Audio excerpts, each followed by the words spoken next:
महादेवाचं असं विलक्षण रूप मी बघतच राहिले। मी निकिता आणि मैसूर उटी फिरून झाल्यानंतर आम्ही चाललोय कोईमतूरच्या ईशा फाउंडेशनला। हा क्रिएटर प्रोग्राम असल्यामुळे संपूर्ण भारतातून काही निवडक क्रिएटर्सना इथं आमंत्रित करण्यात आलं होतं आणि या क्रिएटर्सचं पहिल्याच दिवशी जंगी स्वागत झालं। आम्हाला यायला दुपार झाल्यामुळे इथं जेवणाची वेळ झाली होती।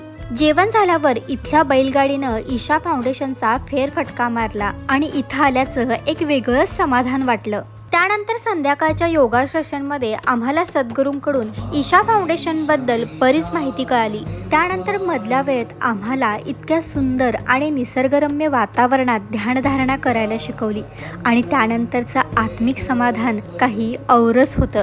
थोड्या वेळाची विश्रांती घेतल्यावर आम्ही निघालो आदियोगीची सुंदर मूर्ती बघायला। अंधार झाल्यानंतर आदियोगींच्या या सुंदर मूर्तीवर लेझर शो मार्फत आम्हाला महादेवाच्या काही कथा दाखवण्यात आल्या आणि हा नजारा अतिशय सुंदर होता।